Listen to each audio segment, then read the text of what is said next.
Imagine walking out of a lifetime of chains, finally tasting freedom, only to realize the world has not changed. The Civil War had ended, and 4 million African Americans in the South were legally free, but freedom without land, resources, or protection was fragile, almost like a promise written on sand. Families who had toiled for generations on plantations suddenly found themselves with no homes, no money, and no political voice. The South was a land in turmoil. Cities and farms lay in ruins, and white communities feared losing the control they had long held. To many, the newly freed black population was not seen as citizens deserving rights. They were seen as laborers to be managed, monitored, and limited, even as the Union Army and the Freedmen's Bureau tried to provide aid, establish schools, and mediate labor disputes. The reality on the ground was harsh. Laws called black codes began appearing, designed to restrict movement, control work, and prevent African Americans from exercising basic freedoms. But this story is not just about oppression, it is about resilience. Amidst uncertainty, black families navigated these challenges, seeking education, building communities, and asserting their rights wherever possible.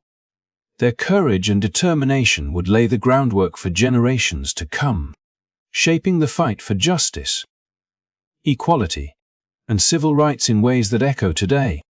In this video, we will dive deep into this hidden history, the laws, the struggles, and the extraordinary perseverance of those who refused to be silenced. You will learn the untold stories that schools often skip, uncovering the resilience that kept hope alive. If you are ready to explore the shocking and inspiring truths of this era, make sure to hit that like button, subscribe, and turn on notifications, because this is a story you won't want to miss. Let us journey into the untold history of freedom and the fight for true equality. As the dust of the Civil War settled and the promise of freedom glimmered on the horizon, the reality for newly emancipated African Americans was far more complicated than they had hoped. The Southern landscape, scarred by years of conflict, was not only physically devastated but also politically and socially fractured. White Southerners, grappling with the loss of their economic foundation and their perceived social order, were determined to ensure that the end of slavery did not translate into true equality. It was within this climate of fear, resentment, and desperation that the Black Codes emerged, a series of laws meticulously crafted to curtail the freedoms of African Americans and maintain white dominance in every aspect of daily life. These codes were not uniform, varying from state to state, yet they shared a clear and unyielding purpose: to control movement, limit economic opportunity, and suppress political power. Freed people were restricted in their ability to own property freely. Their capacity to testify in court was constrained, and even the simple act of traveling without permission could be deemed illegal. Employment opportunities were tightly regulated through labor contracts that heavily favored white employers, often binding African Americans to their former masters or other white landowners under terms that left little room for autonomy. Every clause, every stipulation, was a calculated effort to keep African Americans economically dependent and socially subordinate, echoing the structures of slavery even in an era that legally recognized their freedom. The social implications were profound and insidious. By criminalizing behaviors such as unemployment or vagrancy, Southern authorities could arrest African Americans at will, forcing them into labor for private individuals or companies under conditions that were often harsh and exploitative. Marriage and family life, once sacred and personal, were also subject to scrutiny. Interracial unions were forbidden, and the legal recognition of black marriages, while a step forward, was constrained by a framework designed to reinforce segregation and hierarchy. In every town and village, These laws dictated not only the economic and political realities of African American life, but also the psychological landscape, sending a clear message that freedom alone was insufficient to ensure dignity, autonomy, or safety. The Black Codes were enforced with both legal authority and the threat of violence, creating a world in which African Americans were constantly navigating an invisible minefield of restrictions and expectations. Even the act of earning a wage was fraught with imbalance, as contracts could be terminated without cause, and living arrangements were often tied directly to employment, leaving families vulnerable to eviction and destitution. Southern officials and communities justified these measures as necessary for social order, but in practice, they represented a deliberate attempt to rewrite freedom on terms that preserved centuries of inequality. Yet even under this oppressive structure, the human spirit persisted. African Americans sought ways to assert their agency within the narrow confines allowed to them. They pursued education, established informal networks of support, and began laying the foundations for future communities that would resist these constraints. The Black Codes, though formidable, could not extinguish the drive for self-determination or the yearning for justice that had been awakened by emancipation.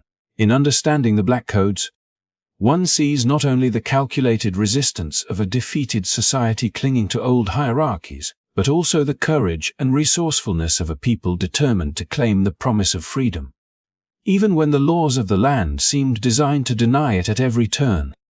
Amid the rising tide of restrictions imposed by the Black Codes, a fragile beacon of hope appeared in the form of the Freedmen's Bureau, an institution designed to support newly emancipated African Americans as they navigated the perilous path from slavery to freedom. Established by Congress, the Bureau's mission was ambitious: to provide essential resources like food and medical aid, to facilitate education for both children and adults, and to advocate for fair labor practices in a society that still viewed African Americans as second-class citizens. Its presence was not merely administrative. It represented a tangible commitment to justice at a time when social structures were determined to deny it. The Bureau's schools quickly became lifelines for countless freed families,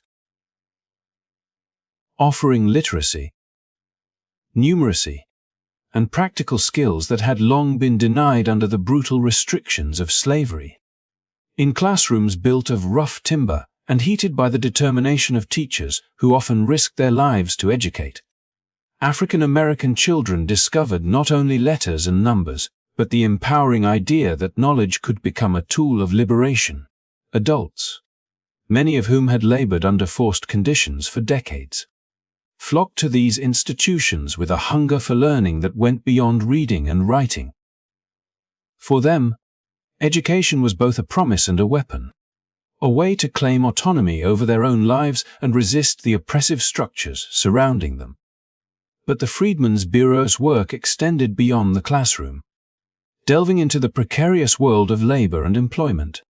With Black Codes threatening to trap African Americans in exploitative contracts, the Bureau intervened in workplace disputes, attempting to ensure that wages were fair and that individuals had the right to choose their employers. Special courts were established to address conflicts, offering a measure of protection against abuses that would have otherwise gone unchecked. In towns and plantations across the South, Bureau agents became advocates and mediators, negotiating on behalf of people whose voices had been systematically silenced for generations. Yet, despite its efforts, the Freedmen's Bureau faced relentless opposition. White Southerners resented outside intervention, viewing it as an affront to their authority and a challenge to their deeply ingrained social hierarchy. Military governors and Bureau officials were often met with hostility, threats, and obstruction, limiting the Bureau's ability to enforce its protections effectively. Schools were sometimes burned or denied resources, contracts were ignored, and communities resisting change were subjected to intimidation. Even so, the mere existence of the Bureau offered hope, a reminder that freedom could be defended and nurtured even in an environment determined to suppress it. Through its work, The Freedmen's Bureau laid the groundwork for African Americans to begin building lives that were independent, informed, and empowered. Its agents were witnesses to both the cruelty of systemic oppression and the extraordinary resilience of those who refused to be constrained by it. While it could not eliminate the structural barriers erected by the Black Codes, it created spaces both literal and symbolic where African Americans could assert their rights, access education, and begin to shape the social and economic realities of their own lives. In understanding the Freedmen's Bureau, one sees the delicate balance of hope and struggle, a testament to the courage required to navigate freedom in a world still rife with obstacles designed to deny it. Even as the Freedmen's Bureau worked tirelessly to support newly freed African Americans, the shadow of oppression stretched across the South in ways that were both subtle and devastating.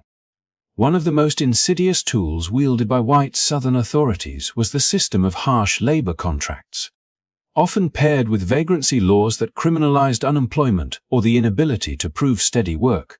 These measures transformed the promise of freedom into a precarious existence, where autonomy was curtailed and economic dependence replaced the chains of slavery.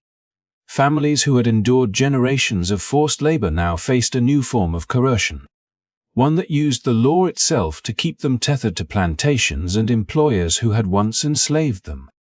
Labor contracts were crafted with meticulous control, often binding black workers to conditions that heavily favored white landowners.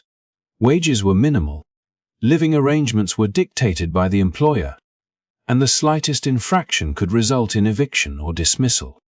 In many cases, these contracts required workers to reside on the property they labored on, ensuring that at every aspect of life, from where one slept to how one moved, remained under the watchful eye of authority.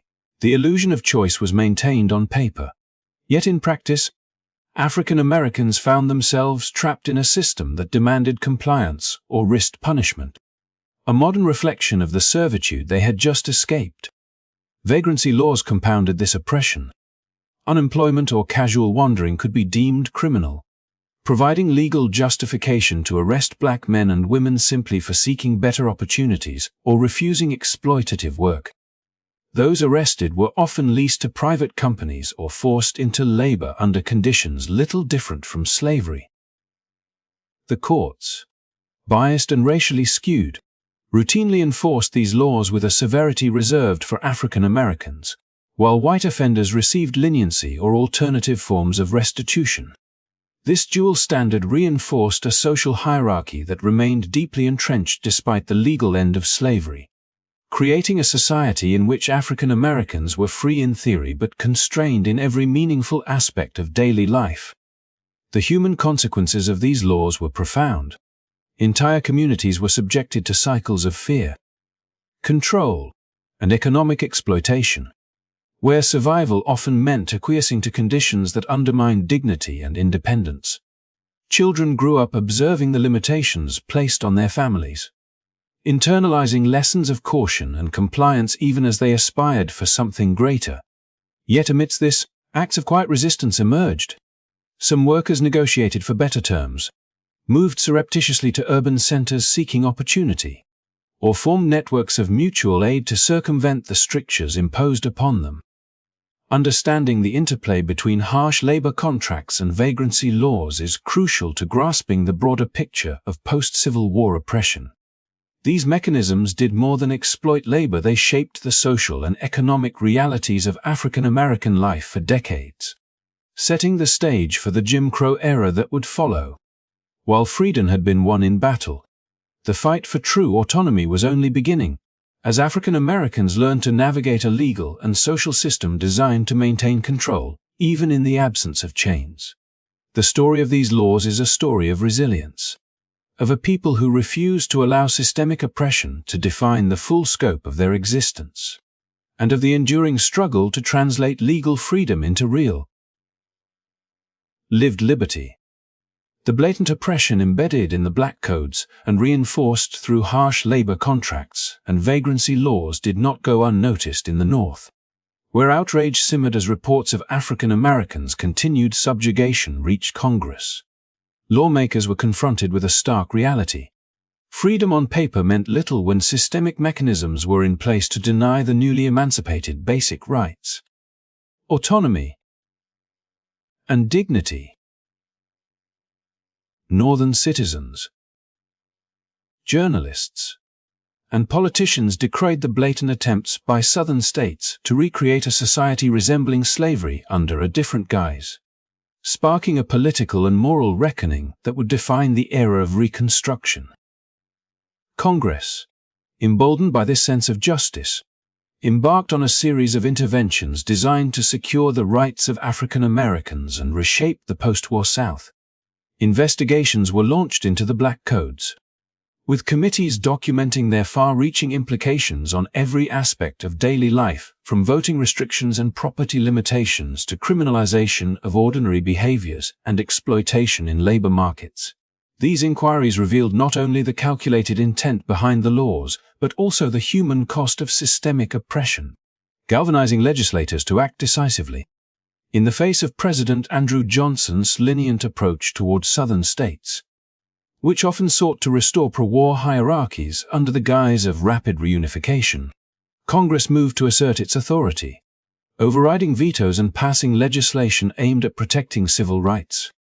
Central to these efforts were the 14th and 15th Amendments, transformative legal measures that enshrined citizenship and suffrage for African Americans in the Constitution.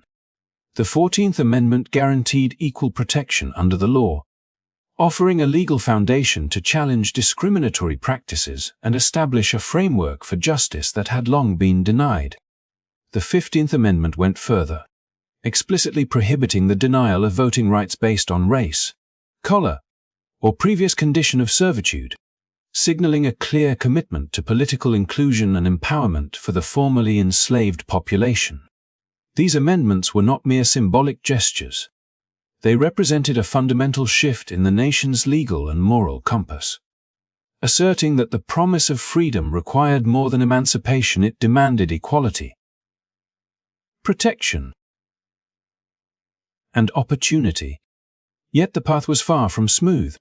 Southern resistance remained fierce, and enforcement of these new laws proved challenging amid deeply ingrained racial prejudices and institutional inertia. Military oversight, federal intervention, and vigilant advocacy were necessary to ensure compliance, and African Americans themselves had to navigate a landscape still fraught with danger, intimidation, and violence. Despite these obstacles, the Reconstruction era measures marked a pivotal moment in American history, one in which the ideals of liberty and justice were codified into national law and the federal government took an active role in dismantling systemic oppression. The Northern response to the Black Codes demonstrates the power of collective outrage, legal strategy, and moral conviction to challenge entrenched systems of inequality. It highlights the ongoing tension between states' attempts to maintain old hierarchies and the federal mandate to secure rights for all citizens. By asserting constitutional protections and guaranteeing political participation, Congress not only countered the immediate threats posed by the Black Codes but also set a precedent for future struggles over civil rights, laying the groundwork for generations of activism and legal reform. In this chapter of history, one sees the profound intersection of law, morality, and human resilience, illustrating that freedom, once won, must be vigilantly defended and actively realized. With the end of Reconstruction in 1877, the fragile protections that had been established for African Americans began to erode, and the promise of equality once championed by the 14th and 15th Amendments was increasingly undermined. Southern states, emboldened by the withdrawal of federal oversight, moved swiftly to reassert control over every aspect of black life, giving rise to the infamous Jim Crow laws. These statutes codified racial segregation and discrimination, embedding inequality into the very fabric of society and transforming social interactions. Education, housing, and political participation into a rigid hierarchy designed to maintain white supremacy. Schools became one of the earliest and most visible arenas of Jim Crow enforcement. While Reconstruction had introduced public education for black children, segregation laws mandated separate and unequal facilities. Black schools were often underfunded, overcrowded, and lacking basic materials, while white schools received the lion's share of resources. The simple act of attending school became a daily reminder of systemic injustice, where children were educated in environments intentionally designed to limit their potential and reinforce the message of inferiority. These educational disparities had cascading effects, shaping future opportunities, career paths, and social mobility, effectively keeping generations of African Americans economically and socially disadvantaged. Public spaces and facilities were similarly divided. Parks, theaters, restaurants, hospitals, and even transportation systems enforced strict separation, with African Americans frequently relegated to inferior accommodations or outright denied access. Water fountains, restrooms, and waiting rooms carried visible signs of exclusion, and everyday life was punctuated by constant reminders that race determined one's rights, privileges, and status in society. Housing policies and residential zoning often mirrored this segregation, reinforced by discriminatory practices such as redlining and restrictive covenants that prevented black families from accessing quality neighborhoods or obtaining home ownership opportunities. These policies entrenched economic disparity, limiting wealth accumulation and perpetuating cycles of poverty. Political disenfranchisement became another key feature of Jim Crow. Despite the constitutional protections granted during Reconstruction, Southern states implemented measures such as literacy tests, poll taxes, and complex registration requirements that effectively barred most African Americans from voting. These laws ensured that political power remained firmly in white hands, silencing black voices and curtailing influence over policies that directly affected their lives, coupled with widespread intimidation, threats, and violence. This systematic exclusion reinforced the social and economic domination that Jim Crow sought to perpetuate. Yet within this oppressive landscape, African American communities displayed remarkable resilience and ingenuity. Leaders emerged who challenged segregation, created parallel institutions, and fought for civil rights through education, journalism, and organized activism. Churches, schools, and civic organizations became centers of resistance and solidarity, nurturing a sense of identity and agency that refused to be extinguished by the weight of systemic oppression. Figures like Ida B. Wells tirelessly documented injustices and advocated for change, while communities like Mount Bayer, Mississippi, were built as safe havens where African Americans could exercise self-determination and thrive despite widespread discrimination.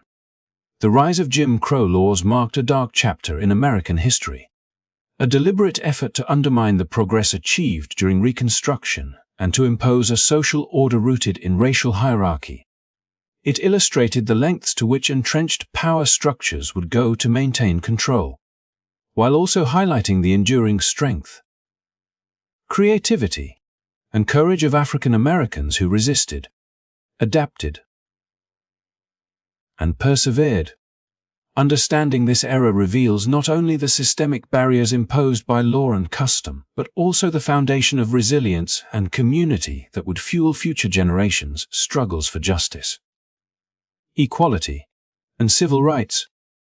Amid the crushing weight of Jim Crow laws and the daily indignities of systemic oppression, African American communities refused to yield to despair, carving out spaces of resistance, empowerment, and self-determination. Leaders and activists emerged, driven by a vision that transcended survival, imagining a future in which African Americans could live with dignity, access education, and participate fully in society. Among the most influential figures was Ida B. Wells, whose courage and tenacity reshaped the fight against racial injustice. Through her fearless journalism, Wells exposed the horrors of lynching and the systemic inequities that permeated Southern society, holding the nation accountable to its professed ideals of liberty and justice. Her writing was not merely reportage, it was a call to conscience, a challenge to the social and political structures designed to silence black voices, and a testament to the power of words as a tool for resistance. At the same time, Charlotte Hawkins Brown pursued a vision rooted in education as a means of empowerment.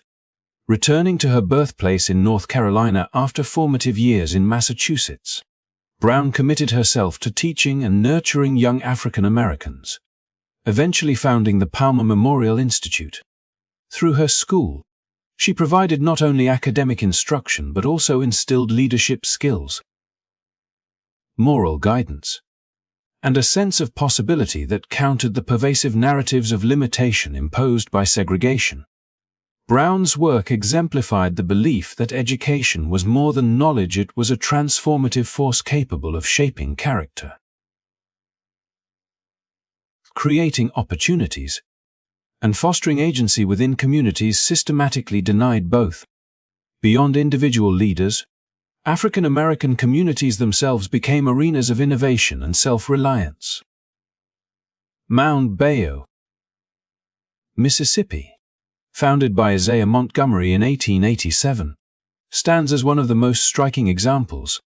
Conceived as an entirely African American town, Mound Bayou embodied the pursuit of autonomy, where former enslaved people could live free from the immediate constraints of white-dominated society.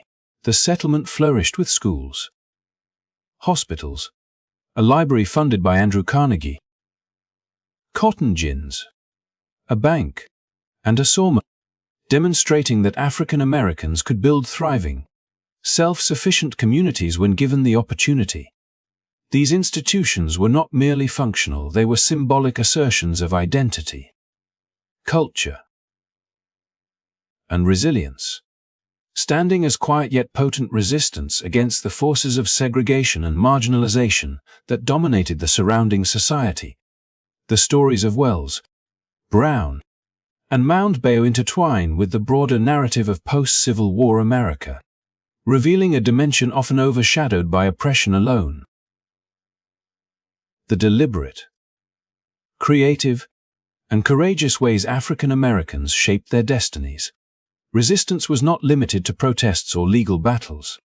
It was embedded in daily life, in education, in community organization, and in the cultivation of spaces where African Americans could exercise agency, teach future generations, and build institutions that reflected their values and aspirations. These acts of defiance and self-determination were subtle yet powerful, signaling that even within a society structured to deny freedom, the human spirit could not be contained. In examining this era, it becomes clear that the struggle against systemic oppression was multifaceted, encompassing activism, education, community development, and the unyielding assertion of identity. Leaders like Ida B. Wells and Charlotte Hawkins Brown, along with visionary communities like Mound Bayou, led the foundation for enduring social, educational, and political progress. Their stories remind us that resistance is not only about confronting injustice directly, it is also about creating alternative structures and opportunities that nurture empowerment, resilience, and hope, ensuring that even under the most oppressive conditions, the pursuit of equality and self-determination remains alive. The long struggle for equality that began with emancipation and continued through the harsh realities of the Black Codes, Jim Crow law, and systemic oppression ultimately reached a new and transformative chapter in the mid-20th century. After World War, African American veterans returned home determined to claim the full rights of citizenship for which they had fought abroad, and a new generation of activists emerged to challenge the entrenched systems of racial discrimination. Grassroots organizing, legal battles, and courageous acts of civil disobedience began to coalesce into the civil rights movement, a nationwide effort that would reshape American society and redefine the meaning of freedom. Leaders like Martin Luther King Jr., Rosa Parks, and countless unsung heroes mobilized communities, challenged segregation, and demanded justice through nonviolent protest. Legal challenges and public advocacy, shining a light on the injustices that had persisted for nearly a century after emancipation. Their relentless efforts culminated in landmark legislation that fundamentally altered the legal landscape. The Civil Rights Act of 1964 outlawed segregation in public facilities, education, and employment, creating a legal framework to dismantle centuries of discrimination.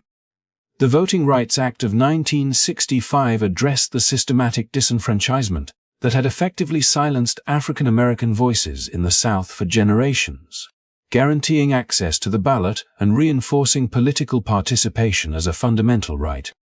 The Fair Housing Act of 1968 further extended legal protections, prohibiting racial discrimination in the sale, rental, and financing of housing, challenging the legacy of redlining and residential segregation. Each of these achievements represented not only a legal victory, but also a profound moral statement that a society committed to justice must recognize the rights and dignity of all its citizens, regardless of race. Yet even as these legislative milestones were celebrated, the legacy of systemic oppression did not vanish overnight. The economic, social, and political disparities created by decades of exclusion, exploitation, and segregation continued to shape communities, affecting access to quality education, healthcare, employment opportunities, and wealth accumulation. Understanding this history reminds us that the work of equality is never complete. The struggle for justice requires constant vigilance, collective effort, and a willingness to confront both overt and subtle forms of discrimination. The journey from emancipation to civil rights legislation is a testament to human resilience, courage, and the transformative power of activism, demonstrating that sustained advocacy can indeed reshape society.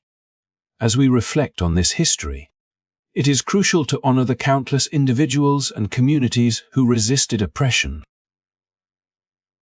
built institutions, and demanded justice despite immense obstacles. Their stories remind us that freedom is not a static state but an ongoing pursuit, one that requires both remembrance and action. By learning from the past, supporting equality today, and challenging systemic barriers wherever they exist, we continue the legacy of those who fought tirelessly for the rights and dignity of all. Thank you for watching and taking the time to engage with this important history. If you found this story meaningful, please like the video, subscribe to the channel, and join us in exploring the rich, complex, and inspiring narratives that shape our world today. Every click helps amplify these voices and ensures that the lessons of history continue to inform and inspire future generations.